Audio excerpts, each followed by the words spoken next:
Hello, and welcome to the University of Washington's Violence Prevention and Response Training provided by Safe Campus. My name is Kyanna Swearingen, and I am the Prevention, Education, and Communications Manager for Safe Campus, a resource office here at the University of Washington. The intention of this training is to give you vital information that will support building healthy workplaces here at UW. We want you to know what to do when you're concerned for the safety of yourself or someone else. This training has been adapted from our live presentations for remote individual viewing. We have abbreviated and broken our full training into several training videos. Throughout the training modules, we'll give you time to reflect on various portions of content with questions that we will provide. It can be a good idea to have a sheet of paper to write your ideas down or plan on typing them on your computer as we go along. After your own reflection time, you will hear a very light chime to let you know the time is up and to bring you back to the video. Then we will share what other UW individuals have shared when responding to these same prompts while attending live trainings. During the training modules, we will discuss what is Safe Campus, what support we can offer you, and when to reach out. We'll discuss what preventing violence means for the University of Washington. We'll identify various forms of violence and share potential warning signs to watch for. We will also talk about the skills necessary to respond to a disclosure of violence or harm in a trauma-informed way. And we'll touch very briefly on Title IX and UW policies that intersect with the other topics we're talking about today. In the training today, we will be talking about various forms of violence, including addressing mental health concerns, addressing suicide indicators, relationship violence, sexual harassment, and stalking. And for many of us, these topics are incredibly personal. Whether it is that we have experienced one of these forms of violence ourselves, or we have supported someone else as they went through a challenging situation. And so that means it is very typical, even when experiencing remote training, to start to remember those moments again. It can even be common to start to feel those moments again. This may be an indicator that it's an opportunity for you to take a short break from the training.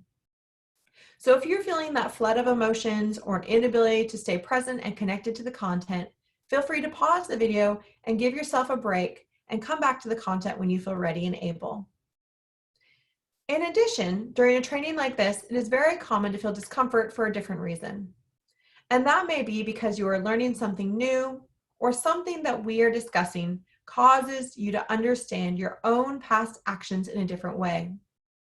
If you're feeling this type of discomfort, I encourage you to stay present and think about how you might integrate new information you are learning into your daily practice as a member of this community. As this quote from Brené Brown reminds us, we don't have to do it all alone. We were never meant to. So if anything in this training causes you to feel you want to debrief it further with someone individually, know that you can reach out to the Safe Campus helpline and talk directly to someone as well. I would now like to offer a land acknowledgement. Many parts of the University of Washington are situated on the land of the Coast Salish people. Even if you're participating remotely in this training, in a way we are still gathered together. And we are living and working on land that has been historically stewarded by the Coast Salish people. If you're not in the Salish Sea region, I encourage you to look up the tribes that steward the land that you are on today. Here at the University of Washington, we acknowledge the Coast Salish people of this land, the land which touches the shared waters of all tribes and bands within the Squamish, Tulalip, and Muckleshoot nations. We acknowledge the people, past, present, and future, of the Duwamish and Muckleshoot tribe, and other tribes on whose traditional lands we study, work, and live. It's important to remember that these tribes not only historically stewarded this land, but are among us today living and thriving. Please take a moment now to reflect on how an acknowledgement of the history of this land may impact your work at UW. I'll give you 30 seconds, and again, you'll hear that chime when it is time to return to the video.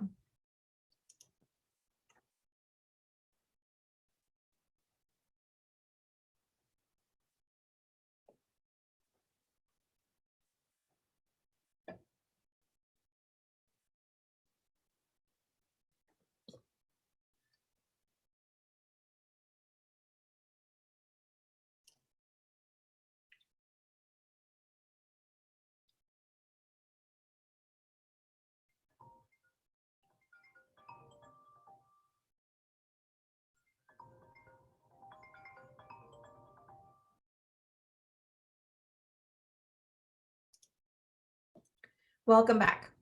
Now I want to give you the opportunity for your first reflection question.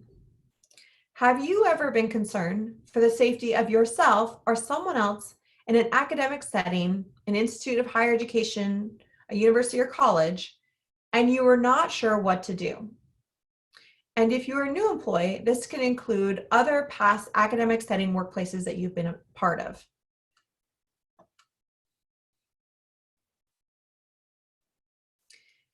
And as you reflect on this question and answer it for yourselves, I want to share what attendees at Safe Campus presentations in 2019 felt. 53% of attendees of this training shared that they had been concerned for someone in the past and they were not sure what to do. Many individuals identified that they felt like they were not given information upon their orientation about what to watch out for or what resources to turn to when they were concerned. So one goal with the training modules is that you leave equipped with the knowledge and strategies for what to do here at UW. We want you to know what your rights are in terms of how you can access resources and how others can access resources. We want you to feel prepared and supported when you are concerned for your safety or the safety of others. Safe Campus is a very unique program, which is why we take the time to come to you and explain how we can support you and our entire campus community. Safe Campus is the University of Washington's threat assessment and management program. What that means is that we offer the opportunity for any staff, faculty, or students who are part of UW to call our 24-hour, 7-day-a-week helpline and consult when they have safety concerns for themselves or others. We'll listen to your concerns and provide guidance and safety plans tailored to your situation. Our caring and trained response specialists will talk you through options and connect you with additional resources if you want them. When you call Safe Campus, all calls are private. You can call us anonymously and choose to share as much or as little information about any situation as you want. Safe Campus works from a trauma-informed, intersectional, and individual caller-centered model. We consider how a person's self-identified culture, sexual orientation, gender, race, immigration status, or ability may impact their experience with violence or threats of violence. We know that there's no one-size-fits-all violence prevention, so we adapt our response to the needs of the individuals involved in any particular situation. Here at the University of Washington, there are so many fantastic resources that you can access depending on your role and the particular situation that is being experienced. If you're a new employee, you will learn more in depth about many of these resources during your orientation. And still, sometimes at the University of Washington, it can be hard to know where to start. Safe Campus is a great starting point as we are a hub of connection to many other university resources. A call to Safe Campus is never a wrong call. I recommend at some point during this training that you save the Safe Campus number into your phone so you have it when you need it. The Safe Campus number is 206-685-7233. The number is displayed throughout the training on the slides as we go along, so you can enter it into your phone at any point. It's important to have this number saved and handy so that you have it when you need it. Now, I want to offer you the opportunity to reflect on a question. What forms of violence do you think could affect members of the University of Washington community? I'll give you 45 seconds to list out some ideas that you have, and then you'll hear that light chime to bring you back to the training.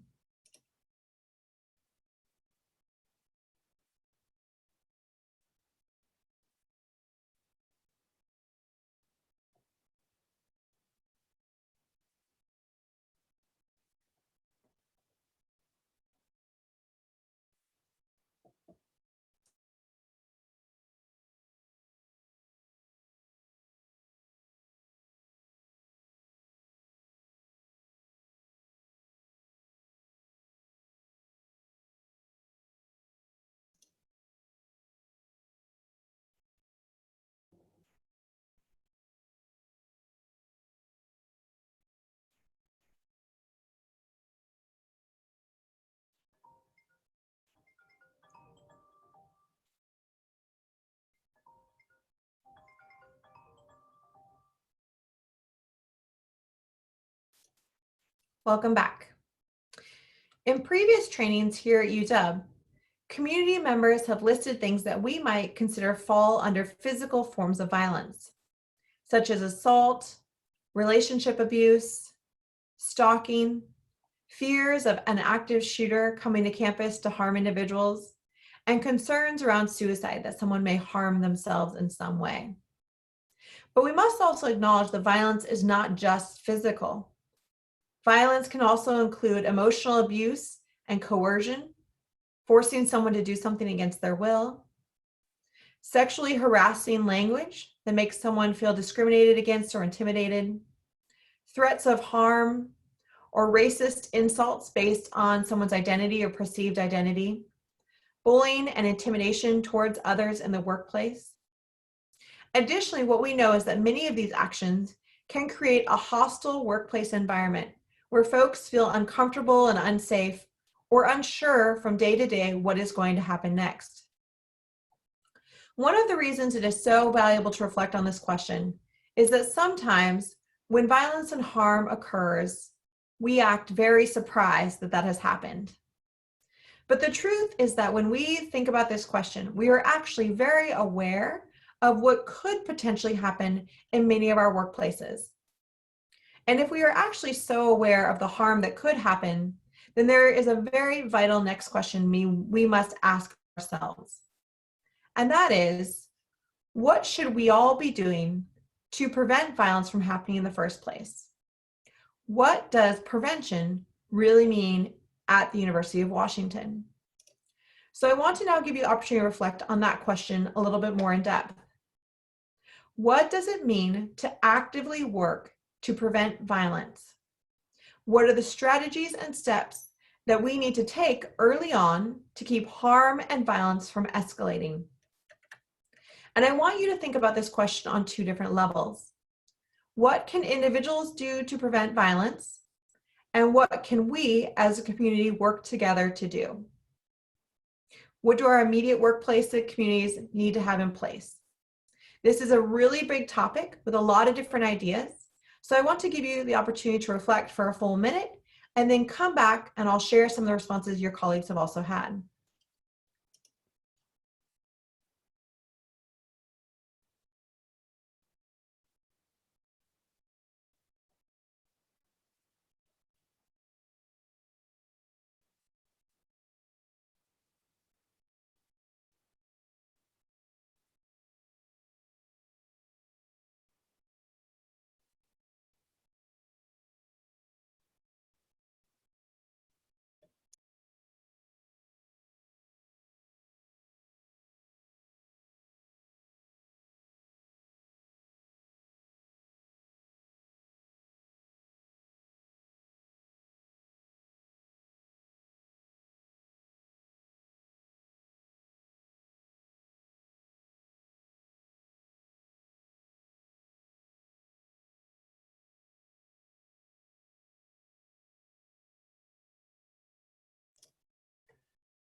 Welcome back.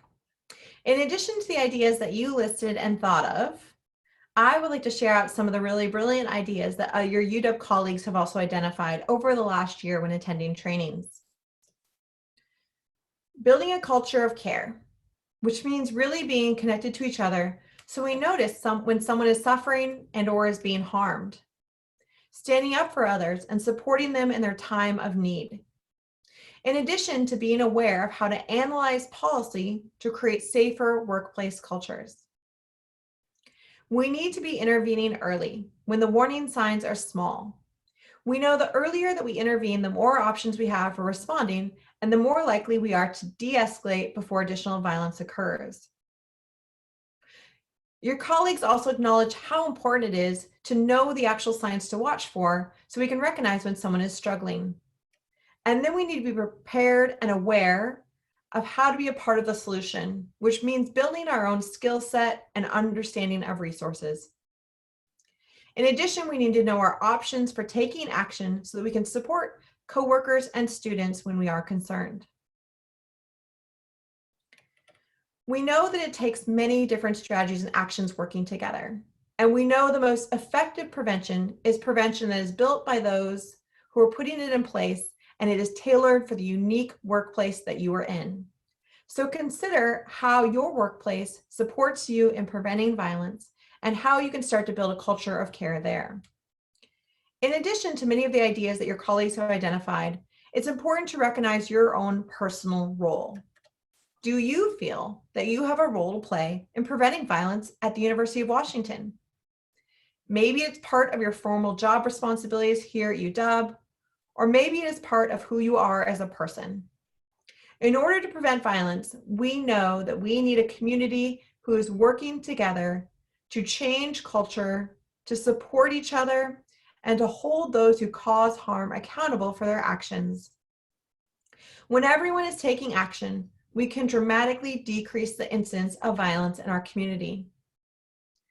In addition to that, we need to acknowledge the social norms that impact our likelihood to take action.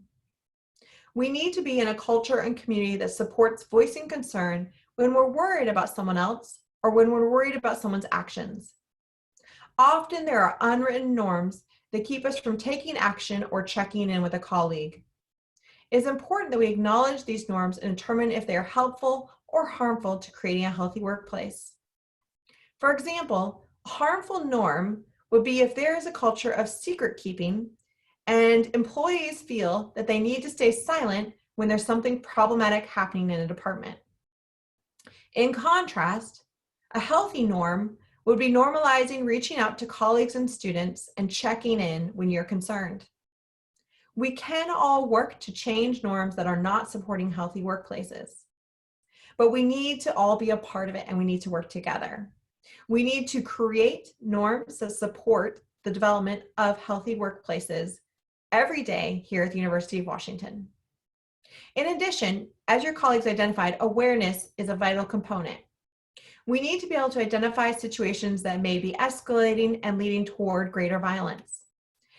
We need to have a pulse on that and know when to reach out for help and support. And it's a key thing that we know what the resources are to watch out for, and we feel empowered to access them. So it's not just that resources exist, but we know we have the right to use them. Taking action is key, and taking action can look like many different things. It might be checking in with a colleague, it might be reaching out to a resource, it might be gathering information for someone else. But taking action is an important component towards preventing violence. So before we move into speaking about different specific forms of violence and harm, I think it's really important that we have some foundational concepts that we address. When we come into a conversation about violence, we often bring our own stereotypes and assumptions about who perpetrates and who experiences violence and harm. And so it is vital to remind ourselves that those who are impacted by violence and those who use violence can come from all communities. All genders, all sexual orientations, all races, socioeconomic statuses, abilities, religions, ages, citizen statuses, and other identities as well. Additionally, here at the University of Washington and in any institution of higher education, it's important to acknowledge that those who experience harm or perpetrate harm can also exist at all levels of power and roles in our institution. In addition to that, it is incredibly important that we acknowledge that violence disproportionately impacts certain members in our community. Individuals at UW experience unique risks and vulnerabilities based on their identity. So if an individual experiences marginalization in their life or they come from a community that has historically experienced marginalization, there is a greater likelihood that they will actually experience violence and harm. An individual's identity changes their likelihood to be targeted with violence, but it also changes how an individual might want to be supported in any given situation, and it changes what resources are relevant or safe. When we are responding to violence, we cannot have a one-size-fits-all response. We really need to tailor our responses to people's identities and what they identify are the most important factors that are impacting their safety planning. Safe Campus offers that one-on-one consultation so that someone can be supported in developing a plan that is tailored to their unique situation. So these are two really gigantic concepts. And this idea of identity and how it impacts our understanding of violence and who experiences violence. So I'm going to try to bring you back to these ideas a little bit as we go through the different videos today. We all need to check in with our assumptions regularly around the different forms of violence. For many of us, it is a lifelong journey to more thoroughly understanding these concepts and integrating them into the work we do here at UW. This was a very brief primer, and I highly recommend you look further into how your own personal identity and the identities of your colleagues and the students you support may change how you do your work here at UW. In the next training video, we will start to think specifically about warning signs to watch for and talk more directly about mental health, sexual harassment, relationship violence, and stalking.